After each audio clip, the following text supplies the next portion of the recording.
안녕하세요. 저는 고려대학교 안암병원 신경과에 있는 박건호 교수입니다. 오늘 제가 여러분에게 말씀드릴 내용은 치매에 대한 이야기입니다. 치매 듣기만 해도 조금 좀 거시기 하시죠? 예. 제가 그래서 치매에 대해서 알고 있는 많은 지식이 있지만 진짜 또 제대로 알고 있는 지식이 있을까 생각해 보면 사실은 우리가 스스로 갖고 있는 상식이 매우 부족한 부분이 있다고 생각을 합니다. 우리가 치매를 무서워하는 이유는 거기에 대한 정확한 지식, 정확한 대책 이런 것들이 우리 스스로가 너무 모르고 있기 때문에 그러지 않을까라는 생각도 해봐서 제가 치매에 대한 다시 생각해보는 치매 상식 시리즈를 좀 만들어서 여러분과 만나려고 합니다. 그러면 오늘 제가 말씀드릴 내용들을 얘기를 드리겠습니다. 치매 상식 한 10가지 정도로 정리를 할 거고요. 치매 10가지 상식, 10가지 정도 우리가 좀 알았으면 하는 것들을 제가 좀 정리를 해봤는데, 첫 번째는 치매는 뇌의 병이라는 거죠. 두 번째는 치매에는 다양한 원인이 있다는 겁니다. 세 번째는 치매 인구는 벌써 제주도, 대전 인구를 넘어서고 있습니다. 그리고 건망증만 있다고 치매가 있는 건 아니고요. 또 가장 많은 그 치매의 원인인 알츠하이머 병이 있는데 알츠하이머 병이 치매 없이 시작할 수 있다는 거 말씀드리고 싶습니다. 그리고 더 중요한 것은 치매는 다들 불치병 아닌가라는 생각을 하시는데 불치병이 아니라 난치병이고 우리가 치매를 대하는 태도에서 이쁜 말이 이쁜 치매를 만든다는 이야기, 그리고 치매 환자도 감정이 있다는 이야기를 말씀드리고자 합니다. 결국 치매는 우리와 전쟁 또는 타도의 대상이 아니라 동행의 대상이고, 그렇지만 그것을 또 피할 수 있는 방법이 뭐냐고 물어본다면 운동이다. 이런 정도로 한 10가지 정도를 드릴 건데요. 오늘 하나 둘씩 풀어가 보겠습니다. 제가 첫 번째 치매는 뇌의 병이다 라는 이야기가 우리의 상식이다라고 이야기를 드리고자 하는데, 그 이유는 한 분이 이제 저한테 오셔서 이런 사연을 남기셨어요. 사연이 아니라 많이들 저희 진료실에서 보게 되는 그러한 상황입니다. 몰래 들어오셨어요. 그래서 저한테 얘기합니다. 아버지가 치매라는 거 이야기하시면 안 됩니다. 아버지는 그 정신병 걸렸다는 거 받아들일 수가 없어요. 이런 얘기를 하시는 거예요. 그 얘기를 듣고 우리가 보통 치매에 대해서 어떤 생각을 하고 있는가라는 생각을 먼저 했습니다. 우리가 치매에 대해서 정확하게 알 필요가 있는 거죠. 치매에 대한 낙인이 어떻게 찍혀 있는가. 여러분들은 어떻게 생각하세요? 치매는 어떤 병이라고 생각하십니까? 제가 한 몇 가지를 들어볼 테니까 어떤 게 본인이 생각한 치매하고 가장 맞는지 한번 생각해 보세요. 많이들 물어봤습니다. 치매 어떤 병이냐고. 첫 번째, 어른이 바보 되는 병이다. 두 번째, 노인의 그 심한 건망증 아니야? 이런 것들도 있을 수 있고. 세 번째는 그거 늙으면 다 치매 걸리는 거야. 늙으면 다 그렇다는 거죠. 네 번째는 일단 뭔지 모르지만 불치병이다. 다섯 번째는 그 중풍 걸리면 생기는 거 아니야? 이런 얘기 있고, 어떤 분은 아까 얘기했듯이 그 미친 거 아니야? 정신병 아니야? 이런 얘기를 하십니다. 여러분들 이 중에 어떤 것이 치매에 가장 가깝다고 생각하세요? 많이들 이제 정신병 하면 다들 무서워하시는데요. 사실은 치매는 정신병적 증상이 있을 수 있지만 가장 가까운 정의라고 한다면 어른이 바보 되는 상태를 얘기합니다. 좀 이상하죠? 다시 좀 풀어보면 정상적으로 잘 발달되어 있고 어른으로서 공경을 받았던 분이 어떤 뇌의 병에 의해서 점점점 그 지혜를 갖고 있는 능력이 없어지면서 생활을 못 하시는. 그러니까 어떻게 돼요? 저 사람 바보 같아. 이런 얘기. 이 사람 이해할 수가 없어. 왜 저러시지? 이런 분들, 이런 현상이 벌어지는 걸 치매라고 합니다. 조금 더 유식하게 좀 풀어드리면 치매라는 것이 어떤 거냐라고 얘기했을 때 치매는 기억력이 떨어지는 병 맞습니다. 그렇지만 기억력 뿐만 아니라 사람이 사람답게 생활하는 데 필요한 능력, 생활 능력이에요. 생활 능력. 그러다 보면 우리가 생활을 제대로 하려면 기억도 해야 되고 또 언어도 제대로 구사해야 되죠. 그리고 남의 마음을 헤아릴 수가 있고 또 내가 무언가를 한다고 그러면 계획도 세우고 그것을 설득도 하기도 하고 이러한 것들을 하려면 뇌에 아주 높은 고위 능력, 상위 능력이 작용을 하게 되는데 이런 걸 우리는 인지기능이라고 그래요. 다시 한번 얘기하면 인지기능이라는 것은 사람이 사람답게 생활할 수 있는 데 필요한 능력입니다. 상당히 높은 수준이죠. 이러한 능력이 떨어져서 직장생활이나 가정생활이 엉망이 되어 있는 상태를 치매라고 얘기합니다. 그래서 저는 보통 이제 치매를 이렇게 얘기를 해요. 그 이전에 대부분 치매 어르신들이 보면은 상당히 정상적인 생활을 하셨기 때문에 자녀분들로부터 또는 아내나 남편으로부터 상당히 사랑받고 그리고 존경받았던 존재였죠. 그런데 그분이 생활을 잘 해 나가시다가 어떠한 문제, 즉 뇌병이 생기면서 생활을 잘 영위하시는 지혜로운 부분이 감소해서 어쩔 수 없이 지혜로움이 없어지는 그러한 상태로 빠지는 거, 좀 안타까운 상태. 그래서 저는 지혜 감소 증후군 이렇게 얘기도 했었는데 요즘은 이제 그 치매, 바보치, 바보매 이런 바보라는 단어보다는 좀 다른 단어를 쓰자라는 얘기도 많이 하고 있습니다. 그래서 신경인지장애라고 많이들 이제 앞으로 불려지지 않을까 생각이 됩니다. 그렇든 어떻든 간에 치매를 정확하게 다시 한번 정의를 해보자는 거죠. 아까 같이 미친병이다, 정신병이다, 불치병이다 이런 얘기들은 좀 빼고 정확하게 우리가 의학적으로 치매를 어떻게 진단하느냐 하면은 인지 기능이 떨어져서 생활 능력이 감소되어 있는 상태를 얘기합니다. 이게 첫 번째 저희들이 알아야 될 그 상식이에요. 치매의 정의를 정확하게 알자. 두 번째는 그러더라도 이제 많은 분들이 좀 걱정이 되시는 게 있는 것 같아요. 그리고 스스로가 치매에 대한 정의를 내리셔요. 그래서 내가 치매에 빠졌다든가 아니면 내 아내가 치매에 걸렸다 이렇게 확정하고 그리고 스스로 최악의 경우를 상상하시는 경우가 있는데 그 예를 한번 보겠습니다. 제가 외래에 있는데 한 분이 들어오셨어요. 그분이 이렇게 얘기하십니다. 선생님, 제 아내가 완전히 치매에 빠졌어요. 얼마나 오래 산다고 검사까지 하자고 하세요? 요양원이나 보내주십시오. 자식들한테까지 패기치고 싶지는 않습니다. 예, 여기에 우리가 보통 치매에 대해서 생각하고 있는 것들이 다 묻어 나와 있는데요. 스스로 이제 뭔가 달라진 아내의 모습을 보고 이 사람이 치매에 걸렸구나라고 생각하신 거죠. 근데 치매 하면은 이거 뭐 해도 하나도 고쳐지지 않는 거야. 그렇기 때문에 뭐 검사를 해도 뭐 필요가 없다고 생각하시는 거죠. 그래서 뭘 한다고 검사를 하냐는 거죠. 그리고 세 번째는 뭔 생각하냐면 결국엔 그러니까 병원에서 치료하는 게 아니라 요양원에 보내야 되는 것이고 요양원에 가는 이유는 나나 그리고 내 자식이나 폐를 끼쳐주고 싶지 않다. 이 이야기를 하고 싶으셔서 하는 겁니다. 자, 그렇다면 이게 진짜 옳은 상식일까를 말씀을 드리겠습니다. 제가 말씀드릴 두 번째 상식은 치매의 원인은 다양하다는 겁니다.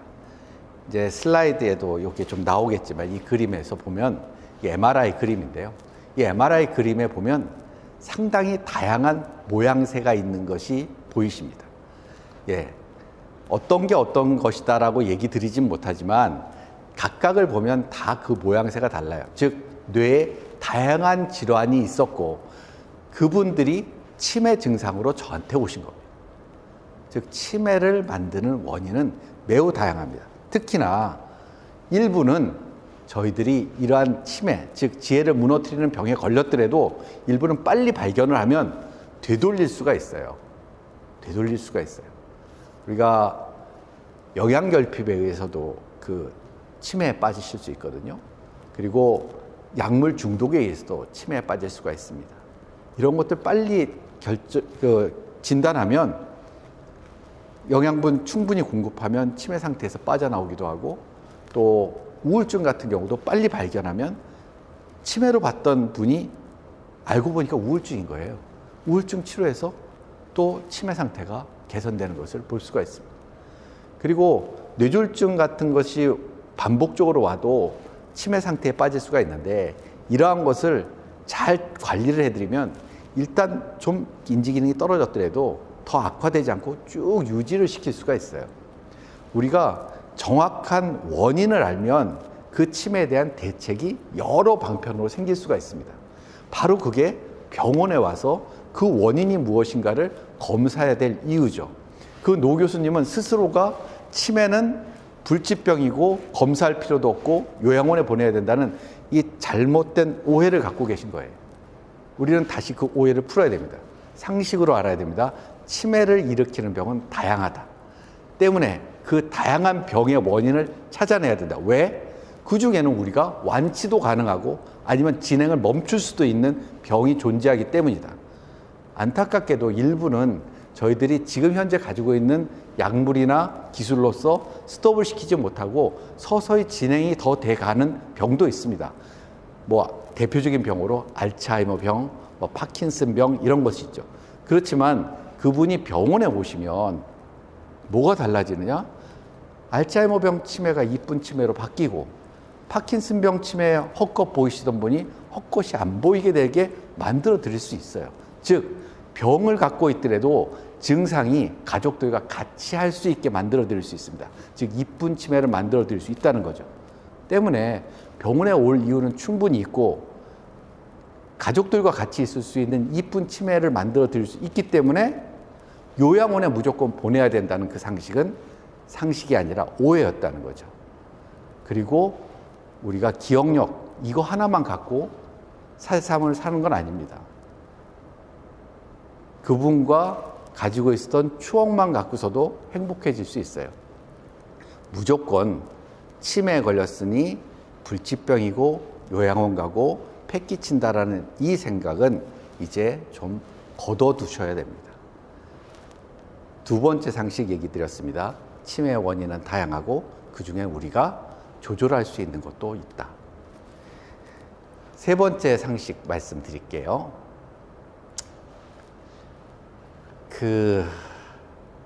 이런 얘기를 아무리 드려도 다른 이야기들 하시는 분들이 계세요. 치매가 상당히 얼마나 많은지 잘 모릅니다. 사실은 다들 숨기고 하기 때문에. 그래서 그 숨기는 치매 어르신들이 얼마나 많은지 서로들 잘 모르고 계세요. 그래서 대부분 오시면 이런 얘기합니다. 도대체 우리 어머니가 치매라니 말이 되느냐? 아니, 다들 안 걸리는데 왜 우리 엄마만 치매에 걸렸냐? 그런데 여기에 대해서 우리 한번 생각을 해봐야 됩니다. 우리나라 치매 인구가 얼마나 될까요? 지금 치매 인구는 대전 인구 정도 됩니다. 한 내년 정도면 아마 100만 명을 돌파할 거라고 생각이 됩니다. 엄청 많죠. 65세 이상 되시는 인구의 10%가 치매 어르신이에요. 우리나라가 고령화, 초고령화 사회로 점점 넘어가잖아요. 그러니까 이 65세 인구가 엄청나게 늘어납니다. 그렇게 되면 좋은 건가 나쁜 건가 막 헷갈리시죠? 사실 뭐 오래 사는 건 좋은 일입니다. 그만큼 건강하게 오랫동안 사시는 분도 늘어난 것도 사실입니다. 한 논문이 2017년, 벌써 뭐 몇 년, 4, 5년 지난 얘기인데, 5년 전의 얘기인데, 2017년에 한 논문이 발표가 됐어요. 아주 유명한 저널에. 그 저널에서 연구한 게 뭐냐면 35개의 선진국, 소위 OECD 그 선진국에서 2030년이 되면, 얼마 안 남았습니다. 2030년이 되면 어느 나라가 가장 오래 살 것인가를 예측하는 지표가 나왔어요. 놀랍게도 1등, 여자 1등 대한민국, 남자 1등 대한민국입니다. 2030년에 태어나신 우리 자손들은 세계에서 제일 오래 사는 사람이 되는 거예요. 대한민국에 태어났다는 그 자체만으로 놀랍지 않습니까? 물론 놀라운 장수의 꿈이 일어났고, 저희들이 생각하는 그 잘 살고 있는 그 뭐 미국 이런 데는 벌써 랭킹이 한 30위 정도로 떨어집니다. 뭐 2등 잘 찾아보면 뭐 2, 3등 정도 되는 데가 일본이 2, 3등 정도 할 거예요. 아마 2030년 이후의 세상은 아마 고령화 사회를 이끌어가는 나라가 대한민국이 될 텐데요. 이게 이미 예측이 되어 있습니다. 그렇다면 노인 인구가 제일 많은 나라가 곧 우리나라가 되는 거죠. 지금 뭐 일본이다 뭐 이렇게 얘기하지만 우리가 곧 앞서게 됩니다. 자, 65세 이상의 인구의 10%가 치매다. 물론 60세에서 70세 사이, 60대에는 10명 중에 1명 정도가 아니라 100명 중에 1분 정도가 치매에 걸리십니다. 70에서 70대, 그러니까 71세에서 뭐 80세까지는 이때가 10명 중에 1분이에요. 그리고 80대가 되면 그때 4명 중에 1분이고요. 90대가 되면 3분 중에 1분입니다. 그런데 2030년에 기대 여명을 갖고 있는 이 나라 민족, 이 민족의 여성의 기대 여명, 그러니까 그때 태어난 분이 평균 몇 살을 살게 예측이 되어 있느냐? 86세 여성이. 즉 80세, 90세 정도 되는 게 평균이라는 게 평균. 그럼 뭐 100세를 훌쩍 넘으시는 분 무지하게 많다는 거죠. 자, 그랬을 때 우리나라는 아마 치매 인구가 우리가 예측하는 것보다 더 기하급수적으로 늘어날 수밖에 없는 그러한 상황입니다. 요즘 다들 팔순잔치도 요즘 안 하세요. 칠순잔치 그런 얘기 거의 없어졌습니다. 환갑 그런 거 얘기하면 욕먹습니다. 이렇게 우리나라는 아주 빠른 속도로 장수국가에 접어들고 있고, 그렇기 때문에 그 장수국가에 접어들면서 노인성 질환이 늘 수밖에 없고, 그 노인성 질환 중에 가장 많은 인구가 치매라는 거죠. 그래서 우리 어머니만, 우리 아버님만, 우리 아내만 걸리는 그런 건 아닙니다. 사실 좀 많은 인구가 그것으로 고생을 하고 있습니다. 오래 사는 게 재앙이냐 아니면 축복이냐, 우리는 분명히 장수의 꿈을 이뤘고요. 그렇지만 지금 현재로서는 건강 장수를 원하고 있습니다. 근데 이제 병들어서 장수하는 것을 원치 않는 그런 부분이 있기 때문에 현실은 그렇게 안타까운 부분이 있지만, 우리는 일단은 장수의 꿈은 이뤘고, 이 다음 단계인 노인병 증가에서 삶의 질을 어떻게 개척하느냐가 이제 남아있는 저희들의 숙제입니다. 아마 대한민국이 그것을 풀어내지 않으면 그 어떤 나라도 풀어내기 어려울 것으로 생각이 됩니다. 많은 분들이 저한테 오셔서 그런 얘기 하세요. 이젠 좀 그만 살자. 그렇지만 진짜로 그분들이 마지막에는 다들 한 말씀 하십니다. 조금만 더 살았으면 어떨까라는 생각을 한다는 얘기를 저한테 하세요. 그래서 살아서 무엇하겠냐라는 이야기를 한숨을 쉬면서 얘기하지만, 이제 우리나라 노인 모든 사람들은 이제 내가 살아야 될 가치를 스스로 찾아가야 되는, 그리고 그것을 도와주는 의료 시스템이 적절히 받쳐주는 그러한 사회가 돼야 되지 않을까 생각이 됩니다. 네, 요것으로 이제 1부 끝내고